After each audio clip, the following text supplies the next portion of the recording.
नमस्कार, मैं हूं अश्विन शर्मा और आप देख रहे हैं न्याय टीवी। आजकल के भाग दौड़ भरे जीवन में ऐसा हो गया है कि दो ही चीजें हम कर पाते हैं, या तो सरवाइव कर पाते हैं या तो एस्पिरेशंस के पीछे भाग सकते हैं। वैसे ही होता है फूड इंडस्ट्रीज के साथ। या तो आप खाना खाएंगे स्ट्रीट फूड, जो जिसका हाइजीन का कुछ अता पता नहीं होता, या तो आप एस्पिरेशनल जगहों पर जाएंगे जो कि ब्रांडेड है, जो आपके यहाँ पर काफ़ी पॉपुलर है। जैसे आपको कॉफ़ी पीनी है तो आप चले गए स्टारबक्स, आपको चिकन खाना है तो आप केएफसी चले गए, आपको बिरयानी खानी है तो कोई आप XYZ जगह चले गए।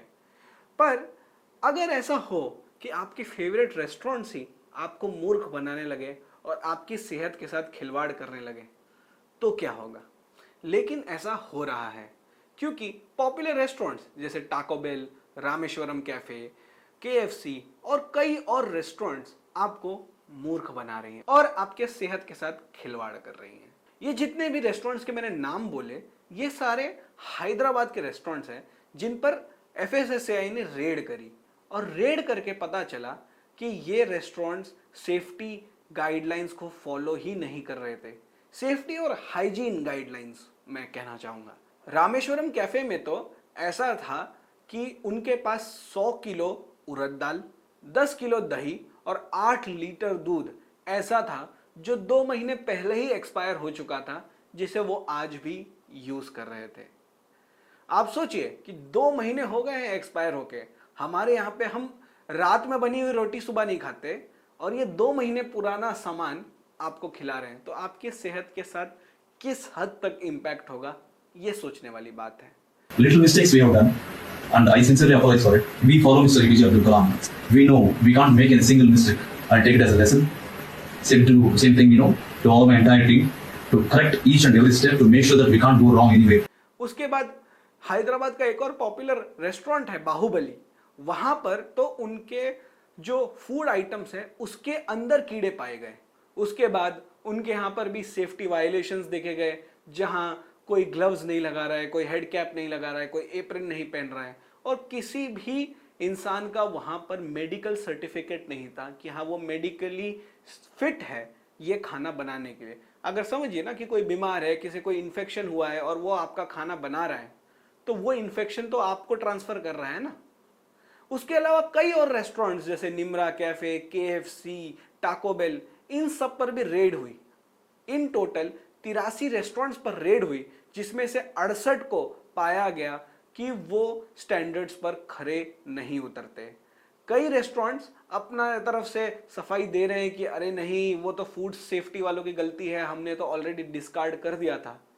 पर चलिए मान सकते हैं कि चलिए कुछ इनकी गलती होगी, पर आपकी भी तो गलती है ना। अगर छोटे लेवल पर भी हुई है तो गलती हुई है, क्योंकि लोग आपके ब्रांड पर भरोसा करते हैं कि हाँ हम इस जगह जा रहे हैं, एक्स्ट्रा पैसे दे रहे हैं क्योंकि यहाँ पर खाना अच्छा मिलेगा।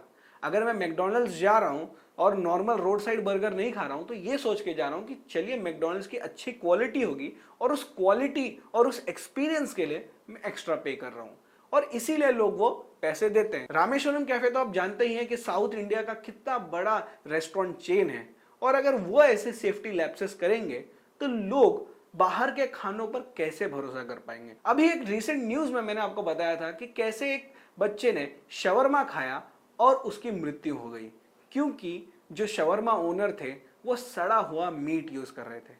अब प्रॉब्लम यह है कि हमारे यहाँ पर ऐसे कोई ढंग के रूल्स ही नहीं है जो डिफाइन करे फूड सेफ्टी कैसे और किस तरह रेगुलेट की जा सकती है।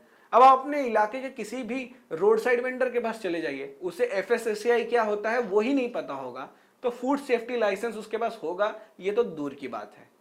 और ये स्ट्रीट फूड वेंडर्स खुलेआम खाना बेच रहे हैं, खुलेआम चीजें बेच रहे हैं, पर उन पर कोई रेगुलेशन ही नहीं है। ऐसा नहीं है ना कि वो किसी कोने में छुप कर बेच रहे हैं, खुलेआम बेचा जा रहा है। पर उन पर रेस्ट्रिक्शंस कब लगेंगे, उन पर रेगुलेशंस कब आएंगे? मैं ये नहीं बोल रहा हूं कि उनको निकाल दो, पर मैं ये बोल रहा हूं कि इनकी भी तो चेकिंग होनी चाहिए ना, कि जब कोई मरेगा तब चेकिंग होनी शुरू होगी। क्योंकि हमारे देश में तो ऐसा ही है, जब तक कुछ बड़ा ना हो जाए तब तक कुछ नहीं होगा। ये भी चेकिंग्स तब हुई हैं जब केरला में एक रेस्टोरेंट में खा के 70 लोग बीमार पड़ गए।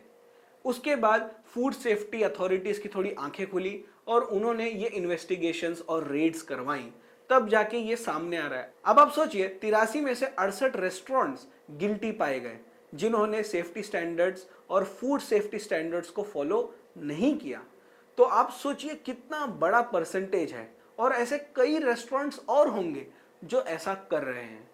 तो जरूरत यह है कि इन रेस्टोरेंट्स पर साल में एक बार रेड ना हो, जबकि मंथली इनका वेरिफिकेशन किया जाए कि ये ढंग से कर रहे हैं या नहीं कर रहे हैं। नहीं तो ऐसा हो जा रहा है कि जो फूड सेफ्टी वाले हैं वो साल में एक बार रेड करते हैं कि हाँ भैया हमको हमारी सैलरी जस्टिफाई करनी है, हम पैसे ले रहे हैं, तो वो जस्टिफाई कैसे करें, तो चलो साल में एक बार रेड मार देते हैं।